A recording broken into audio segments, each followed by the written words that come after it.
Hello, and welcome back to the Donkey Kong Jungle Climber playthrough. Me, the Jonin Monkey. And me, Sven the Crusader. And today we'll continue to investigate Lost Island, this time with all the temples. And you may be wondering where Diddy is. Well, he's kind of dead. / captured. Yeah, that seems to happen to the poor guy a lot. Sorry, Yeah. Diddy. Sorry I blatantly got your face murdered the last 50 times I played Donkey Kong Country. Well, that nearly always happens to him. Especially in the more recent games where he's been more of a power-up rather than... And yeah, I forget this is the first time we've seen him or not, but yeah, there are now Kremlings in this stage, and they can be some of the most irritating enemies in that they have exactly the same abilities you do. They can grab pegs, they can attack, they can leap, etc. Well, it makes things interesting, that's for sure. Speaking of making things interesting, Craggy is now going to explain another feature and one of Diddy's more useful skills here. We'll just wait a second. Oh, it doesn't demonstrate it. Okay, fair enough. We'll just have those. Alright. Let me see a platform up above like that. Yeah, there you go. Diddy follows you. Instead of coming back to you, he's now on a separate platform, so he can collect the items. To make him jump, you basically have to keep walking so that he leaps over the gap. Very, very handy. This is pretty much how you get a lot of secrets in the game, especially in a level like this. And yeah, this level's actually quite easy to do if you're just going through it and don't care about extras. Right now it's a little difficult. And yeah, the switches, I forget whether they've appeared so far, but pretty much all you have to do with them, basically just grab both the pegs on the switch and it's activated. Pretty simple, really. Nice of them to give someone a simple time of things for once. Yeah. And now it's hammer time. I could make such a bad reference here. Yeah, I think I already did. Well, at least you didn't have the whole setup like stop hammer time. Oh yeah. I should have done that actually. Anyway. And oh god, I've given him ideas. And these sections are pretty infamous. I think we already all been in earlier levels, but now this is where it gets a little harder. The boulder rolling sections. Yeah. I remember these from your original playthrough. Yeah. These will get much harder as they go on, which is, at the moment it's just pretty annoying, but easy to get a handle on. Basically, to move it, you have to basically rely on the laws of physics. Grab the front, and your weight will pull it down. Unfortunately, we kind of pulled it at the right angle, so we're gonna have to go back all the way to the start. Oh, fun times, right? Yeah. Rolling, rolling, rolling. Oh wow, all the song references today. Yeah, and it's times like this you're getting a network that goes when you're just handing off a dead life and you're only slowly edging it towards it. Because the reason why this particular section is frustrating is that it's uphill. Yeah, you're rolling this thing uphill. That should not be physically possible, but you're managing. This is the one instant when apes need the laws of physics. I hope someone out there gets a reference. Anyway. Yeah, because whatever the reference was, it most certainly flew over my head. And yeah, once you get the wing power up, well, you can either do two things. You can either just roll the barrel back all the way. Sorry, not the barrel, the boulder back all to the beginning, or you can just grab the wings and fly over. Yeah, and by the look of things, the latter is most definitely the option. And now, this is the fun but crazy section of the game. Ride the rolling boulder! Or as I like to call it, Indiana Jones. Yeah, that's pretty much it, except instead of running away from it, you're hitching a ride on it. But now we're doing things the hard way, because when I did it the first time, I just basically just hop from boulder to boulder without getting the extras. And to get the extras, this is what you have to do. You have to try and stop the natural momentum and pull it back.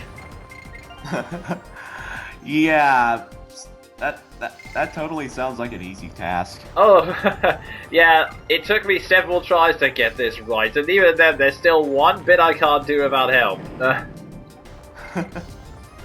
And I think you may see it around... Yep, now. You're supposed to leap off and get to the... Oh, yeah. Well, when in doubt, use the handy power-ups. Hey, it works for Bleach. True.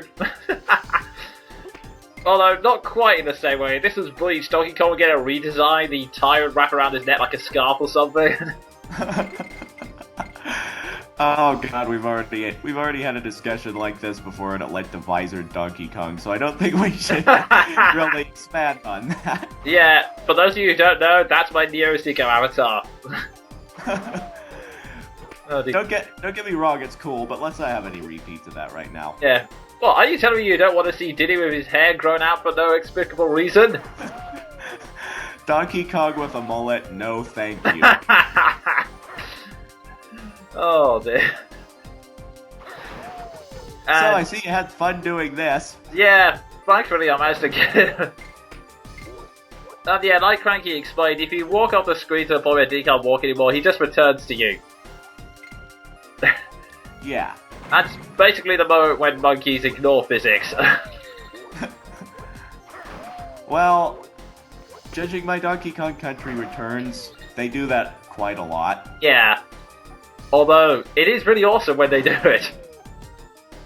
Well, somehow that tends to go with everything that doesn't really have a ground in reality. Once they ignore physics, cool shit takes off. Indeed, indeed. Okay, so with the forest ruins clear, we now move on to the next level, and if memory serves... Yep, we're going dimension jumping. Yay, Doctor Who, I'm not a nerd. Actually, if I remember correctly, dimension jumpings are actually pretty rare in Doctor Who.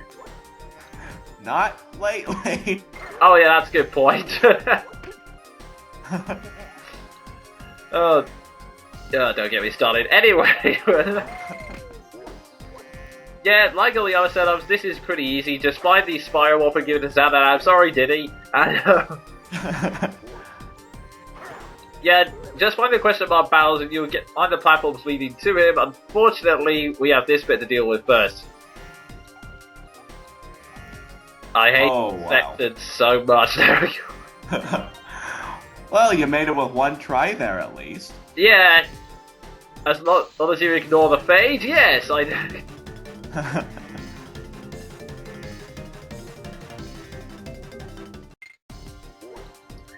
So yeah, you move on by hitting the question mark barrels as well, and we now just need to hop over to the spiral warp over there. There we go. There. I'm just dragging it up before we decide to do the time warp one last time. Oh, the one song that I did not for a minute think of referencing. Thank you for that. Well, to be fair, it's completely and utterly wrong since technically it's a dimensional warp. But what the hell? Donkey Kong 64 Toy Factory. Wait, what? Look, that's what I'm reminded of here. Guess that's true. The music's pretty that's kind of the same as Donkey Kong 64. Hey, I really wish I knew who did the music for this. There's like 3 names and it's hard to know who did which track, to be honest. Yeah, I remember you saying that once. I'm not sure if they were the same developers. Yeah. There were like 3 new musics, one of which is composed music of Final Fantasy, oddly enough. But yeah, anyway. Well, that's interesting. Now I'm imagining One-Winged Angel in Donkey Kong. Well, you know, Karul definitely deserves a theme with Latin lyrics. It's the only way you can make Crocodile Cacophony more awesome. Oh, dude. Actually, thinking about it, Suntour, you know eventually they're gonna do that. Do that for Smash Bros. I mean, they already gave them the Fire Emblem theme Latin lyrics. Yeah, it's practically inevitable. But yeah, back to the game. I'll move on right now. There are 3 types of dimensional levels, and honestly, the toy box is my least favorite. Mostly for 2 reasons. One, aesthetically, it's just really out of place, even in the bizarre context of this game. And I mean, yeah, look, we have pencil spikes. yeah, pencil spikes which will kill you with graphite, for goodness sake.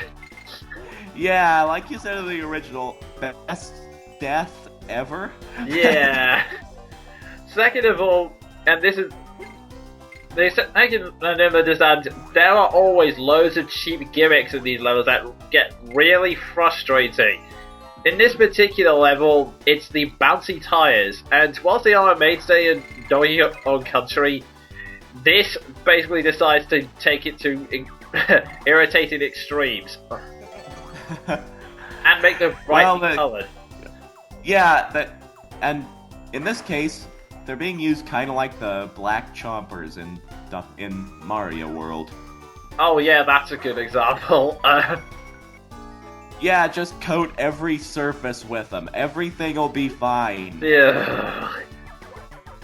Anyway, we'll soon be moving on to the boss of this world, but before that, once you leap up to, basically here, you can use Diddy to basically smack the bell, and once we get into the right position,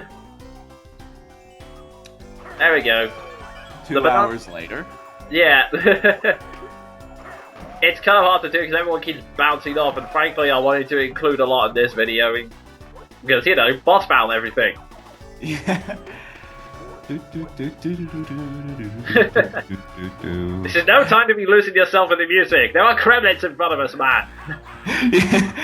Screw the Kong letter, let's just go. Yeah.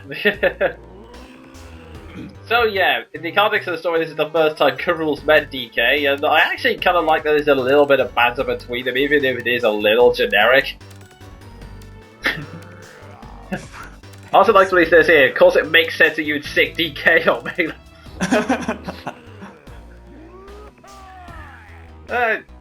Yeah, Krul's not quite as sinister as he was in DK61, but he's fun here, and now we get to see what the hell a Crystal Banana is. It's over 9,000! I will snap your neck in 10 different places. My pleasure. Anyway, yeah, this is the first Kremling boss battle of the game.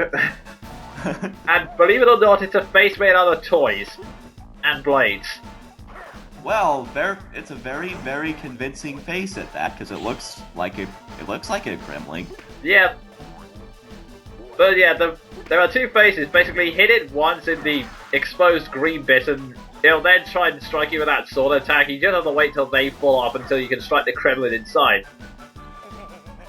If I had a nickel for every time the description to beat a boss was hit the exposed green bits. I think you'd still be a poor man, honestly. As yeah, this guy won't attack until he thinks you're just going to stay in one spot, so you have to kind of jump at the last minute. There we go.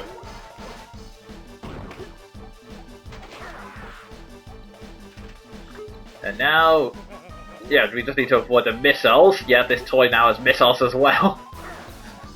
God almighty, what sort of and toys were they making? Yeah, Razor boomerangs and missiles. I'd really like to meet the CEO of this company. And with that, he's out of there. Best last words ever. Right. Yeah, no true words have ever been spoken down. And your impression of that was frighteningly accurate. Well done. I played this game way too many times. Anyway. With this, we now have 1 Crystal Banana, and that's a tremendous amount of power out of Krul's hands, which is a good thing. We have to quickly wrap up this video. So, that was me, the Jonin Monkey. And me, Sven the Crusader. Happy celebration music. Indeed.